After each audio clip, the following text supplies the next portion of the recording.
¿Cómo andan?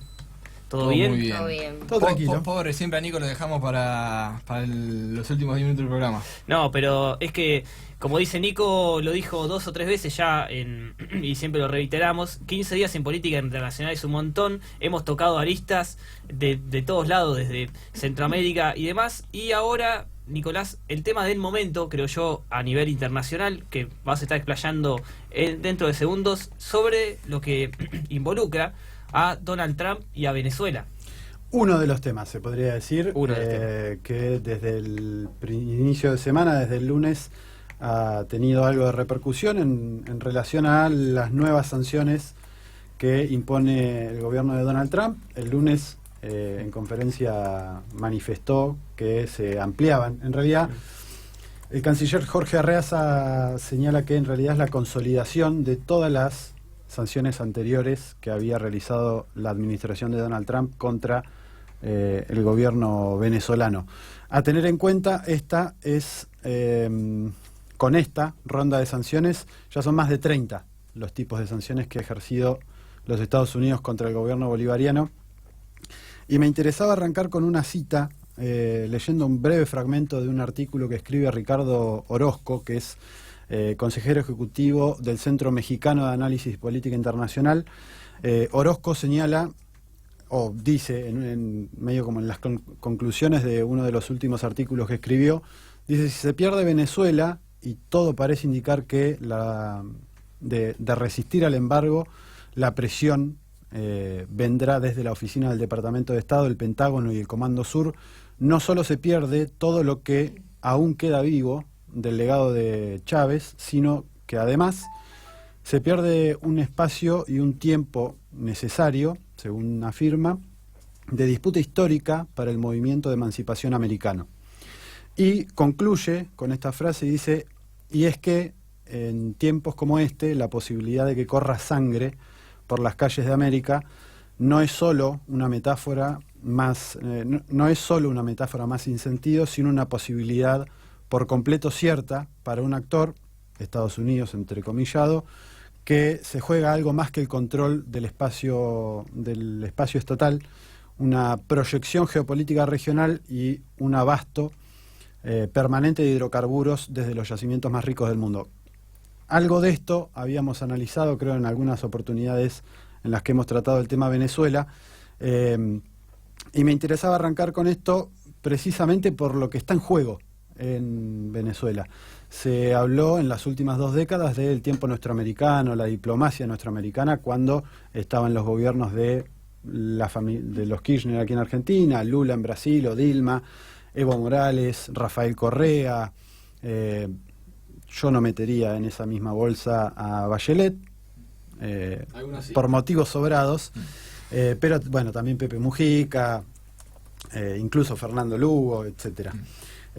Bueno, Venezuela hoy termina siendo, exceptuando Bolivia, que todavía sigue de pie, Venezuela es el foco de atención de todo, o por lo menos es el foco que allá por los 90, fines de los 90, volvió a generar un faro en el cual se reflejaron muchos países y sobre todo muchas organizaciones sociales y políticas de los distintos países de nuestra América y de distintas partes del mundo, que tomaron como ejemplo, así como había pasado con Cuba en los 60, Venezuela fue ese resurgir, incluso de que se hablara de socialismo. El llamado socialismo del siglo XXI surge con esta idea o resurge a través de Hugo Chávez. En concreto, lo que plantea el texto, o lo importante del texto que proclama Trump, que implican las sanciones, dice: todos los bienes e intereses relativos a los bienes del gobierno venezolano que se encuentren en los Estados Unidos, que en lo sucesivo se encontrarán en Estados Unidos, o sea, habla a futuro, que permanecen o están controlados por cualquier persona de los Estados Unidos, están bloqueados y no pueden ser transferidos, pagados, exportados, retirados o tratados de cualquier otra manera. Esto que implica que todo aquel o toda aquella nación o toda aquella empresa que comercie con Venezuela, en cualquier parte del mundo, si quien siga negociando o haciendo negocios, en realidad, o vendiéndole cosas al gobierno de Nicolás Maduro, podrá estar sancionado por el Departamento del Tesoro norteamericano. ¿Estados Unidos es el jefe del mundo? ¿Me enteré, no me enteré de esa última noticia o cómo? Desde los acuerdos de Bretton Woods y la Segunda Guerra Mundial para acá ha sido unipolarmente quien digita la política internacional y económica fundamentalmente. Perdón que me meta, porque sería distinto si un organismo internacional donde estén participando varios países sea el que meta, el que sancione a cualquier empresa o país que comercialice con Venezuela. Pero distinto es si es un solo país el que impone esa medida. Estaría estaría legítimo si Estados Unidos dice, bueno, yo no comercializo con nadie que comercializa con Venezuela. Eso sería otra cosa. Ahora, imponerle sanciones aparte de esas restricciones ya es un tanto bastante polémico. Y autoritario. También, autoritario. Primero que son unilaterales, sanciones unilaterales de un gobierno hacia empresas o países, lo cual está haciendo de una manera infringiendo el derecho internacional, porque está prohibido a nivel internacional las sanciones unilaterales.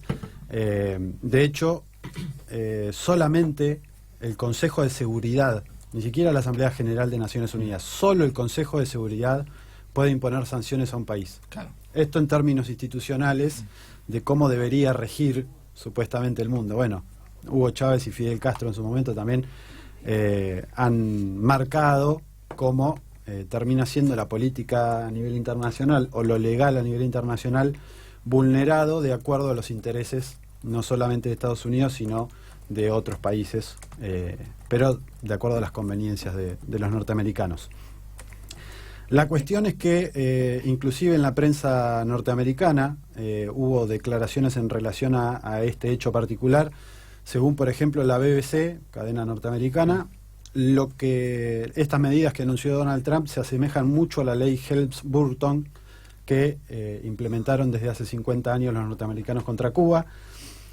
En similar característica fue algo lo que salía publicado en las redes o en el portal de Wall Street Journal, también uno de los periódicos de mayor relevancia en los Estados Unidos, que decía en uno de sus artículos que es la primera vez que Washington aplica medidas de este tipo contra un gobierno del hemisferio occidental desde hace por lo menos 30 años. Digo como para poder dimensionar, porque también hay toda una construcción narrativa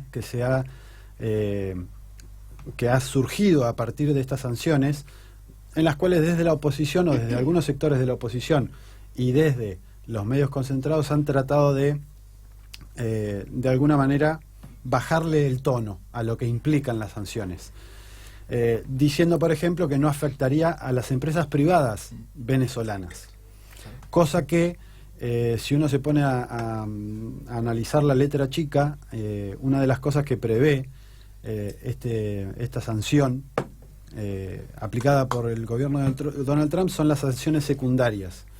Estas sanciones secundarias tienen que ver con, quizás medio técnico, pero tienen que ver con empresas que no necesariamente hoy estén trabajando o vendiendo o comprando cosas al gobierno norteamericano, al gobierno de los estados de Venezuela, sino que podrían llegar a hacerlo o que indirectamente, no sé, por ejemplo, una empresa que importa a Venezuela, una empresa privada venezolana que importa productos, no sé, repuestos para una fábrica o repuestos para tecnológicos o lo que fuere.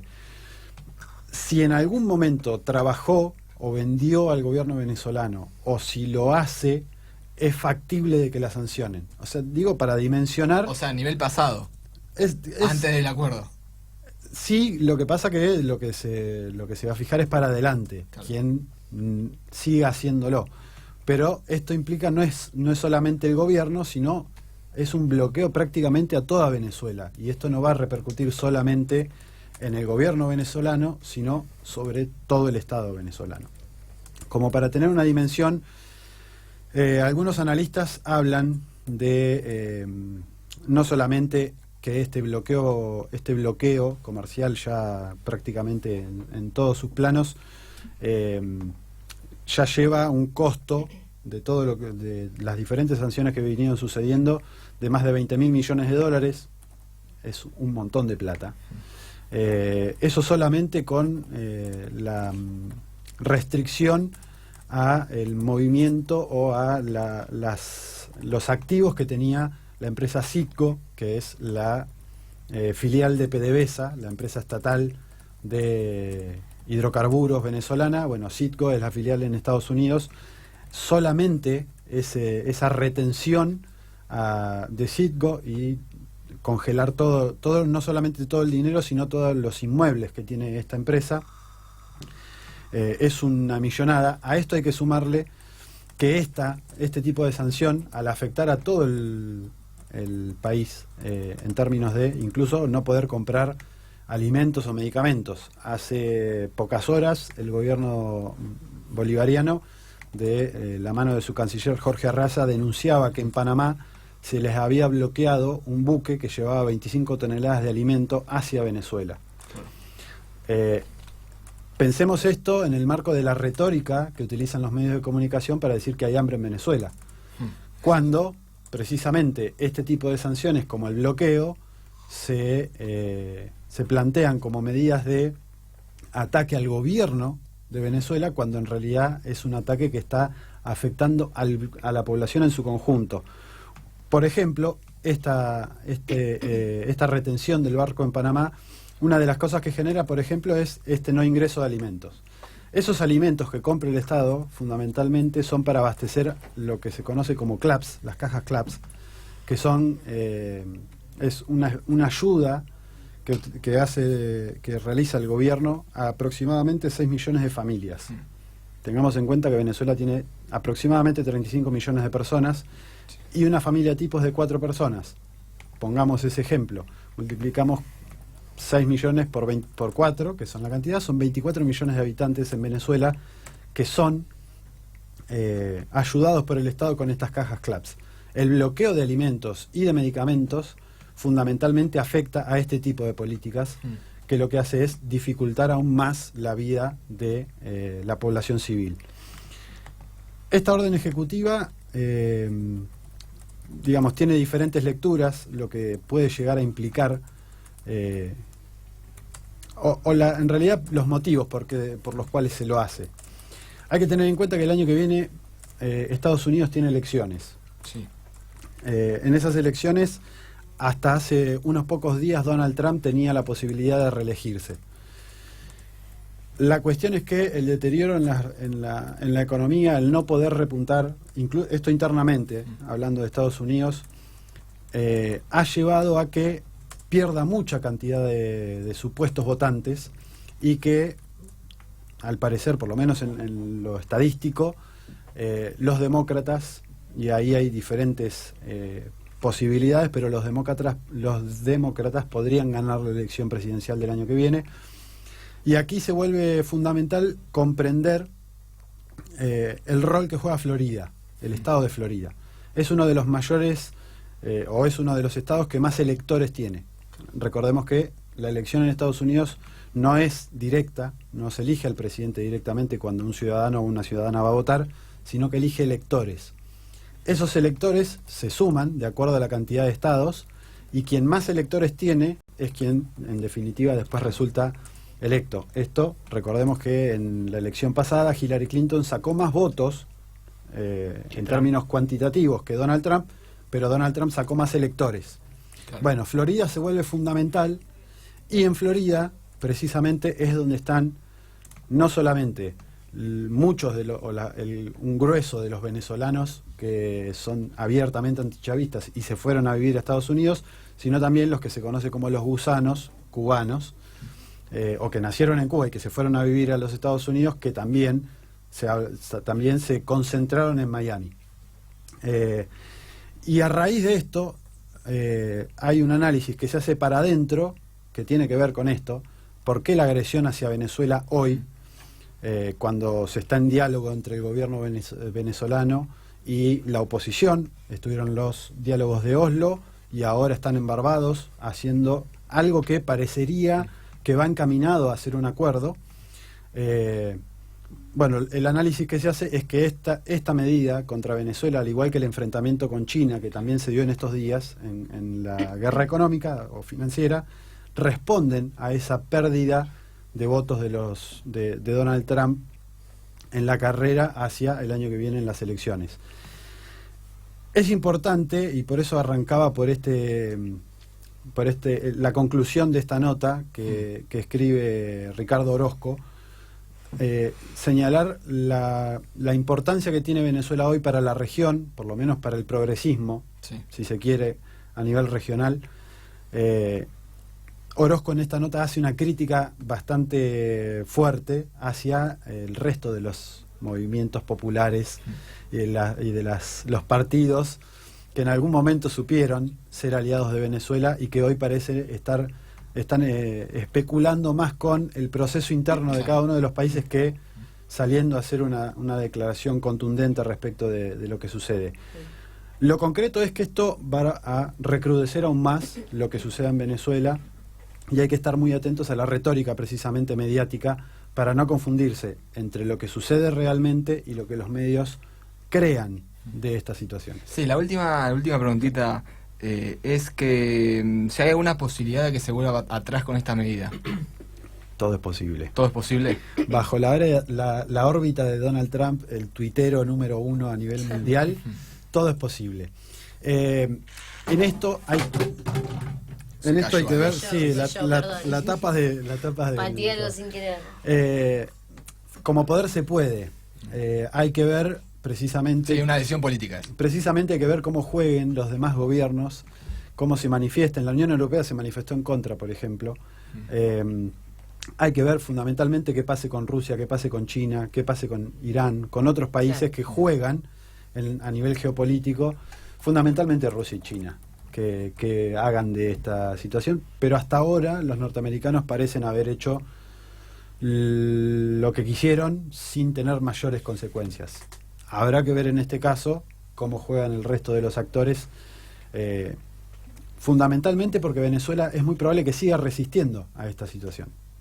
Perfecto, Nico, te agradecemos por el tiempo, como dijo Cami al principio, nos encantaría explayarnos mucho más, pero bueno, seguramente dentro de 2 semanas tengamos novedades, sea de esta cuestión o algo muy probablemente que suceda, alguna nueva polémica, algún nuevo hecho que remueva la política internacional. Así será, nos veremos en 15 días. Nos vemos dentro de 15 días entonces. Recordamos que hablamos con Nicolás Sampedro, como siempre cada 2 semanas, repasando las novedades de la política internacional.